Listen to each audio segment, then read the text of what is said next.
أهلا بكم في المحاضرة الثالثة من ورشة العمل الجميلة بتاعتنا، وإن شاء الله النهاردة هتبقى آخر محاضرة لينا مع بعض.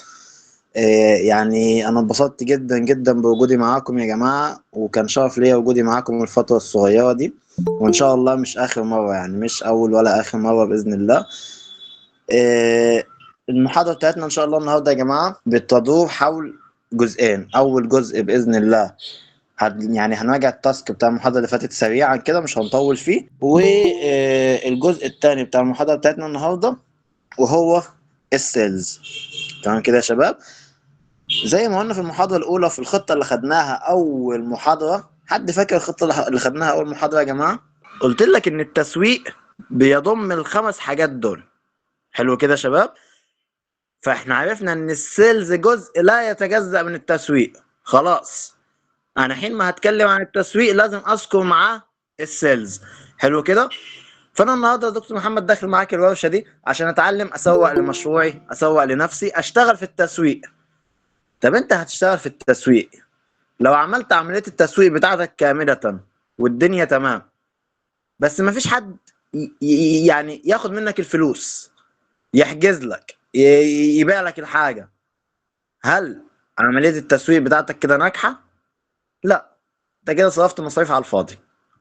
حلو كده يا شباب. تعالوا نقول مثال. شركة بيبسي مثلا، شركة بيبسي عاملة دعاية كبيرة جدا وفي كل حتة، تلفزيون والشارع يفض في الشارع وتيك توك وفيسبوك وكل حتة. تمام. بس تخيل معايا ان المنتج مش متوفر نفسه، المنتج نفسه مش متوفر في المحلات، فكده عملت تسويق وصرفت فلوس على الفاضي. صح كده يا شباب؟ فانا لازم اختم الورشة بتاعتي بحتة سيلز. خلاص انا عملت كل اللي المفروض يتعمل في التسويق، ناقص ان انا ايه؟ ابدا اقنع العميل بتاعي ان هو محتاج المنتج ده. يلا هنراجع التاسك بتاع زميلتكم بسمله يا جماعه بالتفصيل كده مع بعض، وصححوا على الكلام اللي انا هقوله. كل واحد يصحح التاسك بتاعه على الكلام اللي انا هقوله لزميلتكم. تمام. احنا في القمع التسويقي بدانا اول حاجه مرحله ما قبل البيع. زميلتكم سميتها بناء ثقه من اول تعامل. ممتازه يا بسمله، برافو.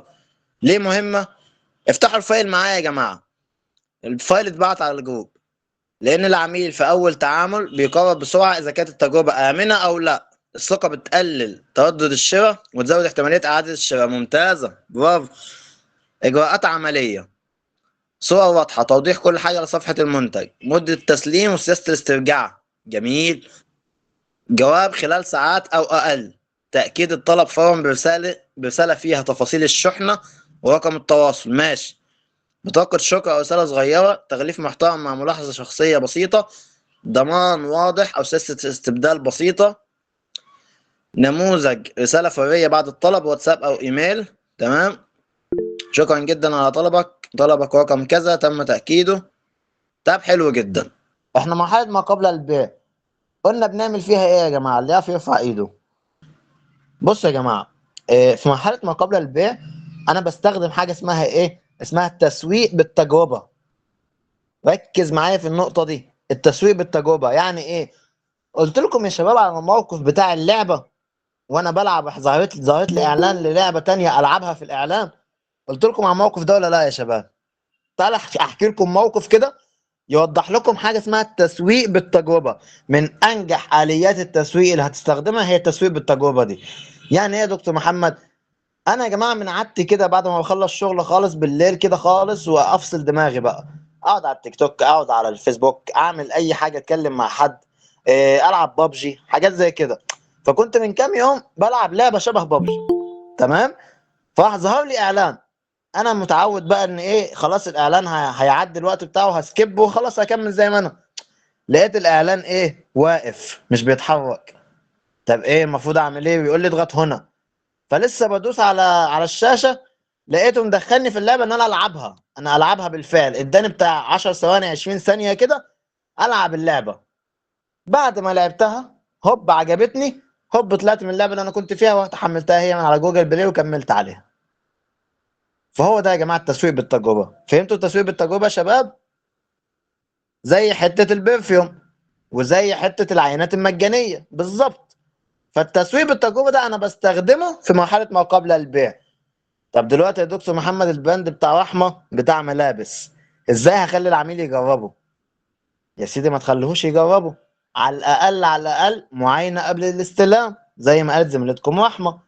ما يدفعش حاجة غير لما يستلم، يشوف الحاجة بنفسه ويقيسها بنفسه، بعد كده يشوف هيقرر يشتري ولا لا. الحاجة دي توضحها في البوست.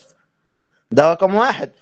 رقم اتنين، علشان تديله الثقة تديله عرض، تعمل له حتة البروموشن. فاكرين حتة البروموشن اللي عملناها في أول محاضرة يا شباب؟ ما هو ده بقى في مرحلة ما قبل البيع برضه. انا دلوقتي خلاص المنتج بتاعي مش هينفع ان هو يطلع منه عينه مجانيه، يتجرب حاجه زي كده مش هينفع. فلازم ان هو يتجرب عن طريق الحاجه اللي زي دي. هحفزه ان هو يشتريه عن طريق البروموشن.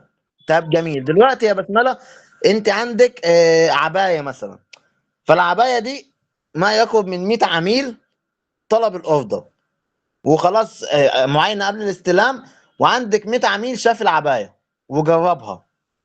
حلو كده. ممكن تعملي اوبشن تاني حلو، ان انت ممكن تطلب قطع كتير جدا، 50 60 قطعه عادي، والمندوب يقعد معاك في المكان اللي انت فيه يخليك تجرب القطعه كلها براحتك. اهم حاجه رضا العميل. ممكن تعملي الحته دي هتظبط معاكي قوي في مرحله ما قبل البيع. تمام. فخلاص هو مسكها وجربها. كام واحد من المية ممكن يشتري يا رحمة ويحقق لك الشراء كامل؟ مش هيبقى المية كلهم أكيد. يعني تعالى نقول مثلا 50. حلو. المية سميناهم عملاء ايه يا بسملة؟ عملاء محتملين، ممكن يشتروا وممكن لا. طب نخش على المرحلة التانية، مرحلة أثناء البيع. زميلتكم سميتها المتابعة والتواصل المستمر، برضه حتة حلو. المتابعة والتواصل المستمر ليه مهمة؟ المتابعة بتحافظ على وجود البراند في دماغ العميل وتخليه يحس بالاهتمام، مش انه تصرف وخلاص. بمناسبة المتابعة يا جماعة، بس خلينا نقولها في المرحلة الثالثة، خلينا نقول الحتة دي في المرحلة الثالثة، نكمل زي ما احنا. تايم لاين، خطة متابعة زمنية عملية. بعد الشراء رسالة شكر تأكيد تفاصيل. يوم الثالث متابعة لسلامة الاستلام، سؤال عن الانطباع الأولي، كيفية الاستخدام، نصايح صيانة، خصم للشراء التالي أو هدية صغيرة. جميل. أنواع محتوى ترسليه، دليل سريع، فيديو توضيحي، تجارب عملاء تانية. ممتازة. برافو جميل. في مرحلة أثناء البيع يا سعاد، هو بالفعل خلاص العميل هيبدأ يشتري فيها. أنا عندي 100 عميل جربوا المنتج بتاع بسملة معاينة بس قبل الاستلام، منهم 50 اللي هم هيشتروها. طب ال 50 اللي هيشتروا دول يا بسملة، أهم جملة قلتيها في الخطوة الثانية، بصوا كده يا جماعة السطر الخامس، خصم للشراء التالي أو هدية صغيرة، عرض خاص للعميل الجديد. بس أنا يهمني الجملة دي. انت المفروض تديله خصم على الشراء اللي هو اشتراه دلوقتي، مش الشراء التالي بس، لا، تديله هديه وخصم. حاجه جميله جدا. انت في مرحله اثناء البيع لسه بتحاول تكسب العميل. لو اشترى الحاجه عليها خصم وعليها هديه، خلاص هو لسه عميل جديد عندك. تمام. جميل. فهمتني كده يا بسمله؟ أيوة تمام. جميل. في مرحله ما بعد البيع، خلي العميل يحس بفرق. زميلتكم سميتها خلي العميل يحس بفرق، اضافه قيمه بعد البيع. ليه مهمه؟ لان العميل لما يحس انه بياخد قيمه زياده، مش بس منتج، دي بتخلق ولاء وبتشجعه يرجع ويشتري تاني. ممتازه. برافو عليك. اقتراحات عمليه، برنامج ولاء، نقاط عن كل عمليه شراء، خصومات بعد كل نقطه. ممتازه. ريبيت كاستمرز، خصم للشراء التالي خلال 30 يوم، مجموعه في اي بي على واتساب. جميل. تقديم عروض اول باول. ممتازه. هدية مفاجأة أو سامبل مع كل طلب من مرة للتانية. برافو برافو برافو. نظام إحالة، لما يجيب صاحب ياخد انتوا الاتنين خصم 10%. ممتازة. نموذج رسالة، عرض ولاء، خصم، شكرا انك معانا يا فلان، كود الخصم كذا على الطلب الجاي للصديق. برافو عليك يا بسملة. 10 على 10. بيرفكت. المرحله الثالثه بتاعتك. بصوا يا جماعه، في المرحله الثالثه هو خلاص بقى عميل دائم عندي. تمام. هو لو اشترى في المرحله الثالثه فهو بقى عميل دائم عندي. انا لازم اخلي العميل يحس بفرق في المرحله دي بالفعل. بسمله قالت لك ايه؟ خصم للشراء الثاني خلال 30 يوم. يا سلام على حته مجموعه في اي بي على واتساب. يا لهوي. العميل لما يخش في مجموعه في اي بي على واتساب دي يبقى حاسس نفسه في اي بي كده. انسى خلاص.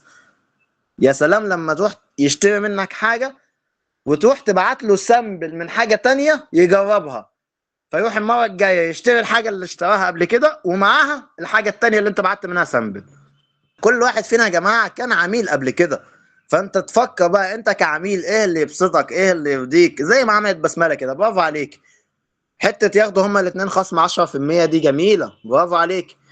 فدي المرحله الثالثه يا جماعه، انا خلاص العميل بتاعي بقى الزبون بتاعي زي ما بيقولوا، تمام. حته المتابعه المستمره دي خليها في المرحله الثالثه يا بسمله. في المرحله الثالثه انت تابع مع العميل باستمرار. عارفين يا جماعه في حته بتعملها المطاعم حلوه جدا، مش عارف خدتوا بالكم منها ولا لا. لما تيجي تطلب ديليفري المره الاولى على العنوان والمكان بتاعك، حلو كده، بتيجي المره الثانيه لما تكلمه يقول لك انت فلان الفلاني وعايز الاوردر على عنوان كذا كذا كذا، صح كده يا فندم؟ اقول لك اه صح. فالعميل بيقوم يحس باهتمام، خلاص انا المطعم ده انا بقيت صاحب مكان، خلاص المطعم ده مريحني في العنوان بتاعي، مريحني، عارفني. طب في حته تانية براند قبل كده مش فاكر اسمه بالظبط عملها، بس حته تسويقيه ممتازه 100%. قال لك ايه، اي عميل بيجي يشترك معاه او ياخد يشتري منه او ايا كان، بيسجل تاريخ ميلاده، حلو كده، ويجي في كل عيد ميلاد ليه يبعت له هدية من المكان لأنه عميل مميز عندنا. تخيل دي، ضرب نار، ضرب نار. خلاص العميل ده لو اتنطط كده، لو 100 مكان تاني فتح هو مش هيشتري غير من المكان ده. ايه رأيكم في الحتة دي؟ فكل الأفكار دي يا جماعة للعميل الدائم في المرحلة الثالثة. طب يا جماعة نبدأ بقى في المحاضرة الجميلة بتاعتنا وختامها مسك مع بعض. انا بحب السيلز جدا جدا، انا شغال في التسويق والسيلز، يكاد يكون حبي للسيلز اكبر من حبي للتسويق. اللي يحب السيلز يا جماعة ويشتغل فيه بجد هيبدع فيه بطريقة لا تتخيلها. انت كفاية ان انت مع كل شات بتدخله جديد او مع كل مكالمة تليفون او مع كل عميل تقعد معاه فيس تو فيس، ايا كان طريقة السيلز بتاعتك، مع كل سيلز بتعمله، مع كل سيلز ميتنج بتعمله بتتغير يعني بشكل كبير جدا في شخصيتك. انت نفسك بتبدع في الميتنج بتاع السيلز ده، سواء كان على الشات او فون او فيس تو فيس، انت نفسك بتبدع، فانت بتبقى فخور بنفسك. حلو كده. انا دلوقتي يا دكتور محمد العميل جاي لي وعايز ان هو ايه يشتري مني المنتج ده، بس اللي هو لسه متردد يعني مش قوي، عايز يشتريه ومش عايز يشتريه، هو عايز تفاصيل من الاخر، فلسه مش متاكد يعني. انت بقى مهمتك كسيلز ان انت تديله الخطوه بتاعت الشراء. تمام يا شباب. ايه هو اساس السيلز يا جماعه؟ يعني ايه سيلز؟ السيلز يا جماعه، اللب بتاع السيلز، الاساس بتاع السيلز ايه؟ ان انت تبقى خايف على العميل بتاعك وعايز تفيده بالمنتج بتاعك، بس هو ده اساس السيلز بكل بساطه. والله انا المنتج اللي معايا ده هيحل لك مشكلتك، هيحل لك مشكله معينه عندك، وبالفعل بيحلها، فانت بالفعل بتبقى عايز تفيد العميل ده. حلو كده يا شباب. لذلك يا جماعه انا عندي في الشركه في بلو كامب طلاب جامعه كتير شغالين. حلو. تفتكروا ليه يا جماعه مشغل طلاب جامعه كتير وعادي ان انا اشغل طلاب جامعه؟ يا جماعه انا دلوقتي بستهدف طلاب وخريجين فريش. مين اكتر ناس بتاخد كورسات؟ الطلاب والخريجين الفريش، صح كده؟ دول اكتر ناس بتاخد كورسات واكبر فئه بتاخد كورسات، تمام. فدلوقتي مين اكتر واحد حاسس بالطالب الجامعي يا حبيبه؟ طالب جامعي زيه، صح كده؟ فهو لما يبقى طالب جامعي زيه وحاسس بيه وبالفعل عايز يفيده بكورس معين، هيقدر ان هو يقنعه ان هو يحجز في الكورس ده. فدلوقتي السيلز يا جماعه هو ان انت لازم تبقى مقتنع ان المنتج اللي معاك او الخدمه اللي معاك هتحل مشكله عند العميل، وان انت يبقى قلبك على العميل، انت بالفعل خايف على العميل. حلو كده يا شباب. عايز بس اعرض لكم فيديو مع بعض كده يوضح لكم الفكره بتاعت ايه خايف على العميل دي، يوضح لكم فكره اساس السيلز. ثانيه واحده، يلا اسمعوا الفيديو ده مع بعض كده يا شباب. تعرف ان في واحد سيلز محطوط في قائمه جينيس للارقام القياسيه كاحسن سيلز في العالم، عشان الراجل ده باستخدام حاجه واحده بس قدر ان هو يبيع اكتر من 13,000 عربيه في 13 سنه. يعني كان بيبيع حوالي 6 عربيات في اليوم. الراجل ده يبقى جو جيرارد، واللي كان بيقدر يبيع اي حاجه، حرفيا اي حاجه. هو كان عارف قوي طبيعه البشر، وبكده قدر ان هو يعمل ارقام مبيعات مفيش اي حد غيره عارف يعملها. وكل ده باستخدام حاجه واحده بس بسيطه قوي كلنا عارفينها، وهي السيمباثي او التعاطف. الراجل ده كان على طول بيحسس الزباين ان هو واقف معاهم، مش واقف قصاده وبيبيع له حاجه، لا ده انا عاوز اشوف لك ايه احسن حاجه فعلا هتناسبك وهتفيدك وهتفرق معاك في حياتك. الشخص بيحس اذا كنت انت فعلا همك عليه وهمك على مصلحته، ولا بتقول له كلمتين حلوين عشان تبلفه وتبيع له. لازم فعلا يكون همك على الشخص اللي قصادك، حتى لو المصلحه بتاعته ان هو ما يشتريش منك، لا وكمان ترشح له ايه احسن حاجه عند غيرك هتفيده. الكلام ده انا فعلا مجربه جدا في شغلي، وتستغرب ان الشركه بتاعتنا اللي هي بيوند ميديا نجحت في ظرف سنتين النجاح ده، وشغاله مع اكبر اسماء موجوده في السوق المصري او العالمي. الحمد لله مؤخرا بقى عندنا فرع في انجلترا، و90% من الكلام ده حصل من غير ما اعلن عن الشركه على السوشيال ميديا، واللي هي اصلا المفروض مصدر قوتنا وبسهوله تقدر تبيع لنا. وده يوريك قد ايه السمعه الكويسه وحب الخير للناس قادر ان هو يجيب لك شغل كتير جدا وريكومنديشن حتى في زمن السوشيال ميديا اللي احنا فيه النهارده. فعلى طول فكر في مصلحه الناس قبل مصلحتك، صدقني هتكسب اكتر بكتير. انا كريم حنفي. انا لازم زي ما كنت بقول لكم من شويه، الاساس بتاع السيلز ان انا خايف على العميل بتاعي، انا عايز اوري له حاجه او ادي له حاجه فعلا تفيده. مثلا يا شباب، جالي من قريب طالب في كليه تجاره عايز يحجز كورس تحاليل طبيه. حلو كده. فقلت له يعني انت ليه عايز تحجز كورس تحاليل طبيه؟ قال لي والله يا دكتور محمد انا حابب المجال وحابب ان انا امارسه وكده. قلت له ماشي، انا هديك كورس تحاليل طبيه والدنيا تمام، وهخليك تقدر تبقى ممارس للمهنه وتقدر تمارس المهنه بشكل طبيعي جدا. حلو كده. بس هل قانونا انت تقدر تمارس المهنه؟ يعني انت دلوقتي تقدر تفتح معمل؟ حد هيشغلك في معمل؟ هتقدر ان انت تخش المجال؟ قال لي لا والله يا دكتور محمد ممكن يكون صعب شويه. فقلت له اهو بالظبط. فانت ما ينفعش ان انت تاخد كورس تحاليل طبيه. اما انت كطالب كليه تجاره المفروض تتعلم ايه وتطور من نفسك في ايه؟ لا، تعال خد كورس اداره اعمال، تعال خد كورس ماركتنج، تعال خد كورس محاسبه. وبدات افصص له المجالات بتاعته واشوف هو حابب ان هو يتعلم ايه، وايه اللي ممكن يفيده اكبر افاده ممكنه فيما بعد. وبالفعل حجزت له الكورس اللي هو محتاجه. فانا دلوقتي وقفت مع العميل بتاعي. حلو كده. ده بقى يا شباب يدخلنا على المدخل بتاع المحاضره بتاعتنا النهارده ان شاء الله، اللي هعلمكم فيها السيلز تكنيك. هعلمك حاجه اسمها سيلز تكنيك. سيلز تكنيك من احسن تكنيكس السيلز اللي ممكن تستخدمها. بتمشي مع العميل بتاعك على 5 خطوات كده، علشان في اخر خطوه العميل بتاعك هو اللي يقول لك انا عايز اشتري الحاجه دي، الحقني بيها بسرعه، من غير ما انت تقول له. من غير ما انت تقول له انا لا يعني خد الحاجه دي، لا انا عايزها دلوقتي. حلو كده. اول خطوه في السيلز تكنيك يا شباب هي اعمل علاقه وديه مع العميل. يعني ايه يا دكتور محمد اعمل علاقه وديه مع العميل؟ ان انا اكسر الحاجز اللي ما بيني وما بينه.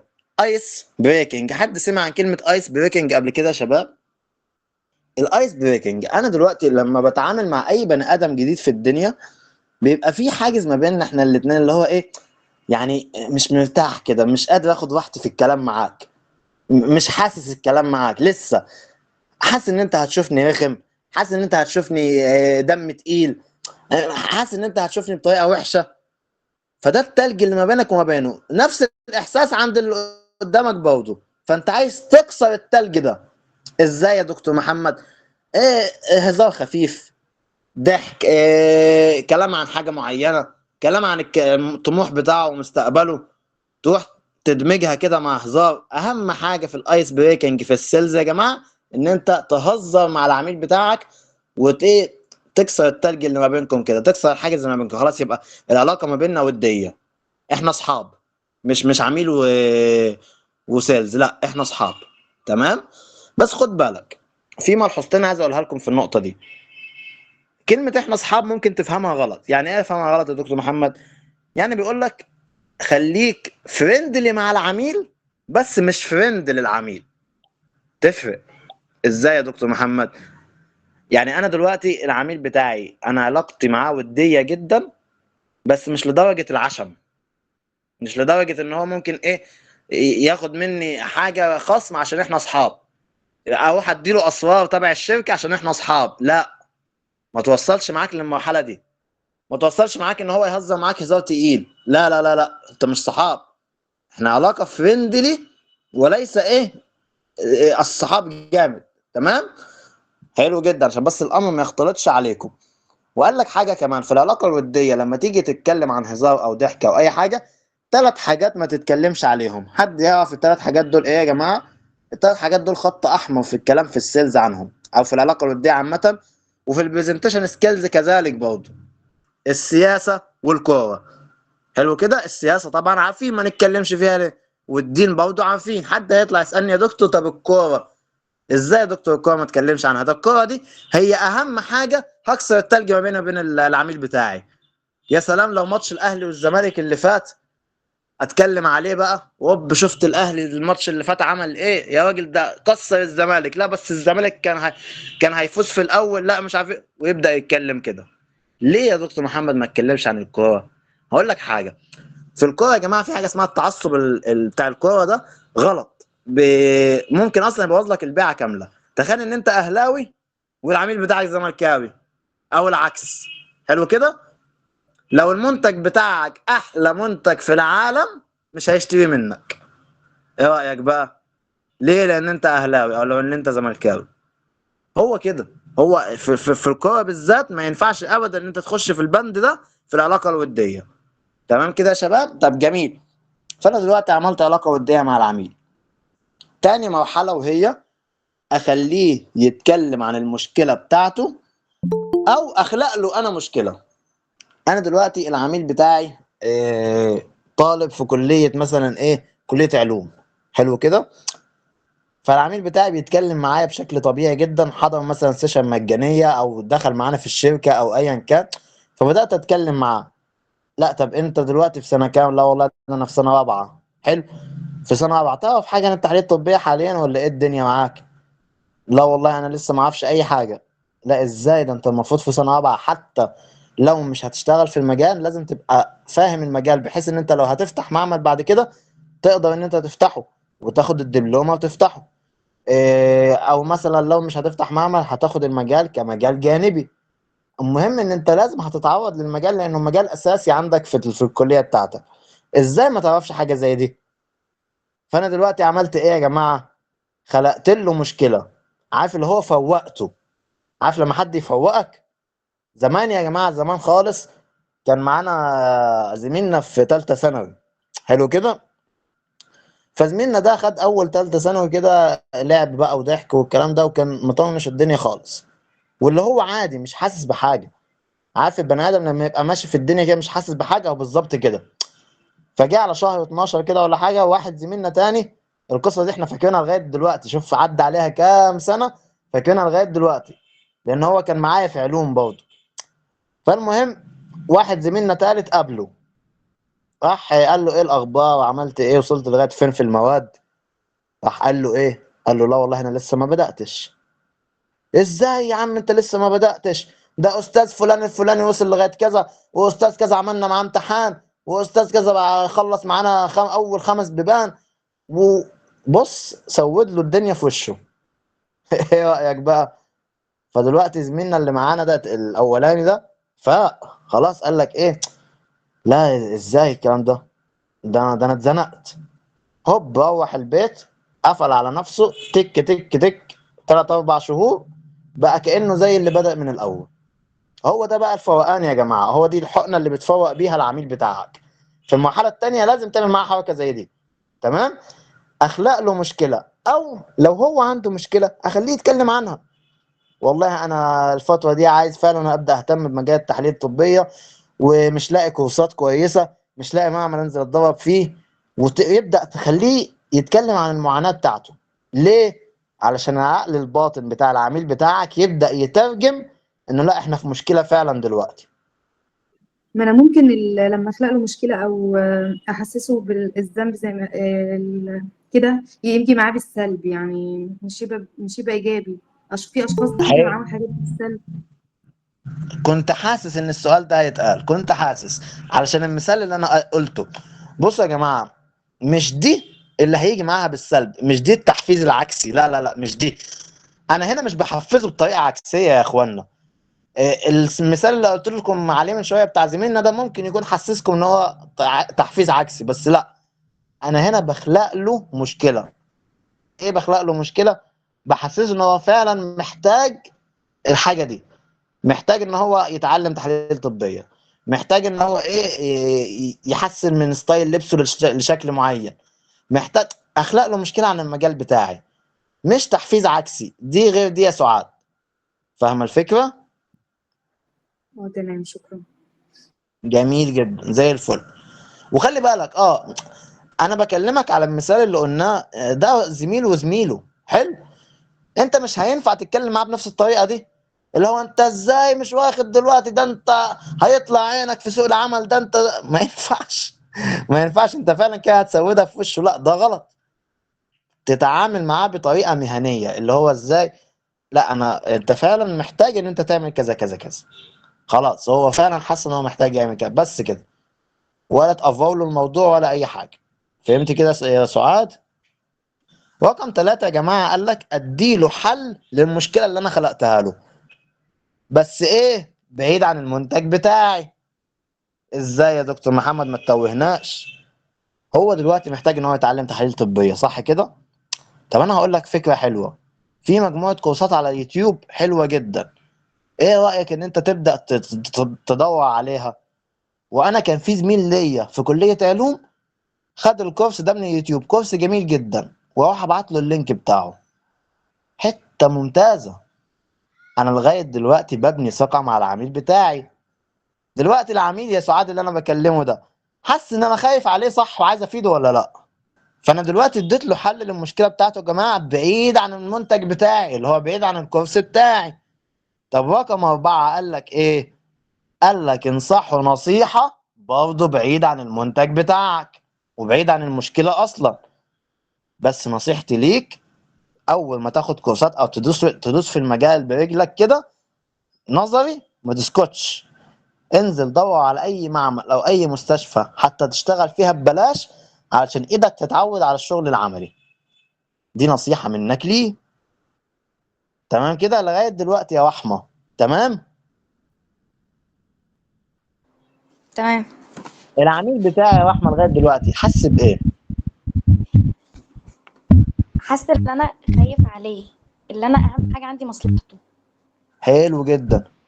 بس دلوقتي العميل بيفكر بقى ان هو ايه، لا انا حط خطة في دماغه مبدئية كده، انا هاخد كورس يوتيوب وبعد كده انزل اتدرب عملي، بعد كده اعمل واعمل واعمل والكلام ده كله، صح كده؟ صح. حلو. دلوقتي مش ممكن العميل ده يروح يسأل السيلز ده، يسأله سؤال، يقول له طب ما عندكش كورس مدفوع في الشركة بتاعتكم تحاليل طبية يأثر عليا المشوار عملي ونظري مع بعض؟ مش ممكن يسأله السؤال ده؟ ايوه ممكن. حتى يا سيدي لو ما سألهوش، انت تروح تيجي تقف تقول له ايه رأيك انا اقصر لك المسافة خالص؟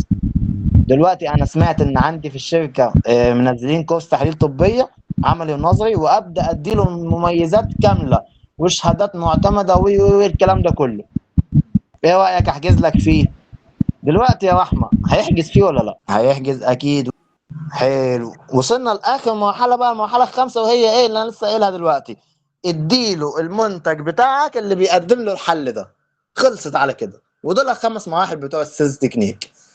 اخر مرحله دي يا جماعه خلاص بيبقى العميل استوى. يعني ايه استوى؟ خلاص على كده استوى على نار هاديه. اديني المنتج بتاعك دلوقتي خلاص، بحيث ان انا لو هو ما قاليش اديني المنتج بتاعك، لو وريته له كده بس، لو شافني ماسكه في ايدي هيقول لي انا عايز المنتج ده. لو وريته له كده بس قلت له ايه رايك تاخده، يلا بينا على طول من غير حتى تفكير. وهو ده السيلز تكنيك يا جماعه بالخمس خطوات اللي احنا قلنا عليها. حد عنده سؤال فيه يا شباب؟ طب نختم كده مع بعض بشويه تيبس اند تريكس في السيلز هيفوق معاك قوي يعني جدا. قال لك رقم 1، سهل على العميل بتاعك كل حاجه وحسسه باهتمامك وراحه تامه. انا في مبدأ عندي في الشركه يا جماعه بقوله لقسم التسويق والسيلز، مبدأ حلو جدا بالبلدي خالص كده، هشتك العميل. يعني ايه هشتك العميل؟ عارف لما تمسك الطفل كده وتهشتكه، او بالظبط تتعامل مع العميل كده. هشتك العميل، حسسه ان انت مهتم بيه باكبر شكل ممكن. يخرج من الشات بتاعك يقول والله العظيم الناس دي ما في ادبها واخلاقها وذوقها. طالما وصلت للمرحله دي فانت ناجح. تمام. رقم 2، خلي بالك قول اسمك في بدايه الميتنج وفي اخر الميتنج. ازاي؟ مساء الخير يا فندم، معاك والله محمد فوزي من شركه كذا. طب يا فندم تحت امرك في اي وقت، انا اخوك محمد فوزي معاك في اي وقت وتحت امرك في اي حاجه تطلبها.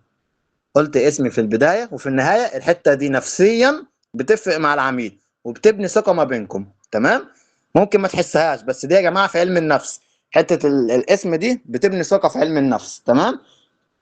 رقم 3، اذكر اسم ولقب العميل في كل كلام تتكلم معاه. ازاي يا دكتور ازاي يا دكتور محمد؟ يعني مثلا هو في كليه طب، اخبارك ايه يا دكتور فلان؟ لازم فلان دي. هو في كليه هندسه، اخبارك ايه يا باشمهندس فلان؟ طب مش عايز تقول لقب، قول باسمه عادي، اخبارك ايه استاذ فلان. اهم حاجه لقب واسم العميل مهمين جدا ذكرهم. حلو كده يا شباب، برضه بتفرق نفسيا مع العميل. رقم 4، خلي العميل هو اللي ينهي الشات مش انت. ازاي يا دكتور محمد؟ ما تروحش تقول للعميل بتاعك تمام، ما تروحش تعمل له لايك على الرساله بتاعته، ما تقولهوش اقدر اخدم حضرتك بحاجه تاني. الرد بتاع الرساله دي اكيد هيقولك لا شكرا. طب بص كده تعديل بسيط، اقدر اخدم حضرتك بايه كمان. شفت الفرق؟ طريقتك في الكلام تفرق. اقدر اخدم حضرتك بايه كمان، هيروح دماغه تفكر ايه ممكن اساله له تاني، هيروح هو لوحده يتجرأ ان هو ايه يسالك. لكن لو اقدر اخدم حضرتك بحاجه تاني، انت كده بتقفل الشات. دي تفرق عندي. تمام. وخلي بالك لازم التعامل مع العملاء يكون سريع ومخصص. يعني ايه سريع ومخصص؟ سريع ان هو ايه، بلاش الرسائل الطويله. العملاء ما عندهمش خلق دلوقتي، خلاص بلاش الرسائل الطويله، بلاش المحاضرات الطويله. انا عندي يعني انا بدي المحاضره بتاعتكم انا خلصت معاكم ساعه، انا مش عايز اطول عن كده عشان ايه، عارف ان انتم ما عندكمش خلق. مهما كان الكلام مهم، ومهما كانت المحاضره ممتعه، ومهما كانت المعلومات قيمه، برضه الواحد بيحس بملل، خصوصا في الزمن اللي احنا فيه ده مع انتشار الريلز والتيك توك والكلام ده. الصبر بقى عند الناس قليل. حلو كده. فلازم يبقى التعامل مع العميل بتاعك سريع ومخصص. مخصص يعني ايه؟ باسمه ولقبه زي ما احنا قلنا. اوعى تخش تبعت رساله عشوائيه كده لاي حد 100 شخص في نفس الوقت، غلط. التسويق ده غلط كبير. مين فيكم يا جماعه بيوصل له رساله كده عاملين عرض النهارده كذا كذا كذا مع شركه كذا كذا كذا، بتشوف رساله بتسكبها؟ كم واحد بيعمل كده يا شباب؟ لكن لو دخلت قلت لك مساء الخير يا استاذ علي، النهارده عشان انت عميل مميز معانا عامل لك عرض كذا كذا كذا، او اخبارك ايه، اول ما يرد عليا او هبدا اتكلم معاه وامشي معاه بنفس خطوات السيلز. فانا كده كلامي مخصص لعلي.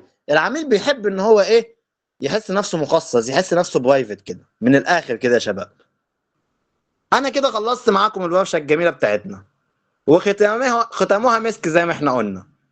ركزوا معايا يا جماعه، احنا ان شاء الله باذن الله الفتره الجايه عندنا كورس ماركتنج كامل، عملي ونظري. 6 محاضرات عملي و6 محاضرات نظري، بواقع 6 محاضرات فقط. ازاي يا دكتور محمد بواقع 6 محاضرات فقط؟ انا يا جماعه كدكتور محمد مش بحب حاجه اسمها نظري. انا الورشه الكامله دي كلها يعتبر ما شرحت لكمش حاجه نظري. بنشرح النظري بنطبق عليه عملي في نفس الوقت. تمام. فانا بكره حاجه اسمها نظري. لذلك النظري بتاع الكورس انا مسجله على جوجل درايف. ببعت لك النظري بتاع المحاضره قبل المحاضره بيومين 3، وبندخل المحاضره بتاعتنا العملي بقى اونلاين. بنشرح كل كلمه اتقالت في النظري بطريقه عمليه. حلو كده. بطريقه عمليه ازاي يا دكتور محمد؟ على المشروع بتاعك. لو انت عندك مشروع هطبقه لك على المشروع بتاعك. لو انت ما عندكش مشروع انا هديك مشروع وهمي في دماغك تطبق معايا عليه على الورق، على الورق بس من غير اي حاجه. يعني مثلا والله يا بسمله انت هتسوقي لي لشركه خدمات كذا، سيرفيس كذا. والله يا بسمله هتسوقي لي لشنط هاند ميد خرز، هتسوقي لي العبايات، ايا كان، انا هديك المشروع اللي انت تطبق عليه عملي. حلو كده. تطلع من الكورس كامل باذن الله بخطه استراتيجيه تسويق كامله للمشروع بتاعك او لاي مشروع تاني، بحيث ان انت لو هتسوق لمشروعك، هتسوق لشغلك، هتشتغل تسويق اصلا في اي مكان، تعمل للمكان ده الاستراتيجيه التسويقيه الكامله. الكورس يا جماعه ماركتنج وسيلز 5 محاضرات ماركتنج، والمحاضره الاخيره سيلز. تقدر تطلع من الكورس ده تشتغل تسويق، تشتغل كاتب محتوى تسويقي، وتشتغل سيلز مان. تمام. بتطلع من الكورس باذن الله بتاخد شهاده من عندي معتمده من الشركه، وبتاخد شهاده اضافيه لو انت محتاجها معتمده من شركه تسويق متخصصه في التسويق، بس ان انت ماركتير او مسوق من الشركه دي. دي شركه متعاونه معاها يا جماعه اسمها 5 ميديا، موجوده في القاهره. تمام. بعد الكورس باذن الله انا اللي معلمك تسويق على ايدي، فانا بيبقى ليك فرصه توظيف معايا في الشركه في قسم التسويق. حلو كده. ده الكورس بتاعنا باذن الله. اول محاضره بديك مقدمه عن التسويق وخطه تسويقيه لاول عميل تشتغل بيها. تاني محاضره بديك الفور بيز والفور سيز والبروموشن ميكس، ان انت تاسس المشروع بتاعك تسويقيا. تالت محاضره بعلمك المحتوى التسويقي. رابع محاضره بعلمك سيكولوجي اوف كاستمر، سيكولوجيه العميل. خامس محاضرة بناء استراتيجية تسويق كاملة. أنا في المحاضرة دي بعلمك تفانيش الاستراتيجية كاملة، سوات أناليسيز وإس تي بي وحاجات كتير جدا، وفيجن وميجن وكله. تمام. طبعا المصطلحات دي يا جماعة أنا كل حاجة بترجمها طبعا، بس المصطلحات دي مصطلحات لازم تتقال كده. تمام. وطبعا المحاضرة السادسة السيلز، بعلمك أهم تكنيكس للسيلز بتستخدم على مستوى العالم. من المحاضرة دي تقدر إن أنت تشتغل سيلز بإذن الله. ده بالنسبه للكورس بتاعنا باذن الله يا جماعه. الكورس ان شاء الله يعني هبلغكم على الجروب الميعاد بتاعه امتى، بس هيبقى في خلال اسبوع ولا حاجه زي كده يعني. تمام. ده باذن الله. او هدخلك مع مجموعه لسه بادئه حاليا، خدت محاضره واحده. المحاضره الواحده دي تاخدها انت مسجله، واللي ما حضرش معايا المحاضره دي ممكن اعمل له اجمعهم كده في مجموعه واشرحها لهم عملي اونلاين. تمام. عشان تكملوا معاهم يعني، عشان ايه؟ نخلص بدري قبل مدعكه الامتحانات. يعني انتوا دخلتوا في دراسه وكده، فقبل مدعكه الامتحانات نخلص بدري. تمام كده. ايه تاني؟ دلوقتي انا قلت لكم مميزات الكورس كامله والعرض بتاع الكورس كامل يا شباب. انا عايزكم بقى تتوقعوا السعر بتاع الكورس ده. الكورس كامل يا جماعه ب 700 جنيه. تمام. بتدفع 50 جنيه بس حجز مكان، ان انت تحجز مكانك في الكورس. واول ما الكورس يبدا بتبدا تقسط ال 650 الباقيين على الست محاضرات براحتك خالص. 100 كل محاضره، 150 ايا كان. تمام كده. نظام تقسيط يعني عادي جدا. ده بالنسبه للكورس يا جماعه باذن الله. وطبعا ما اقدرش انسى ساينس ايديز من الحاجه دي. احنا قلنا الكورس ب 700 جنيه صح؟ فانا بقدم احتراما وتقديرا لتيم ساينس ايديز، انا بقدم لاي حد يجي من طرف الناس دي خصم 20% على ال 700 جنيه. ده يا جماعه نهايه الورشه بتاعتنا. الف الف الف شكر لكل القائمين على الورشه دي، والف شكر لكل اللي حضروا معايا. اتمنى ان انتم تكونوا استفدتوا ولو بنسبه 1%. والله يا جماعه، والله يمين اتحاسب عليه. معلومه واحده في اي كورس او في اي محاضره قادرة على تغيير حياتك بالكامل 180 درجة. ده عن تجربة شخصية وعن تجارب ناس تانية. أنا بقى يمين أتحاسب عليه. لو معلومة واحدة ممكن تغير حياتك بالكامل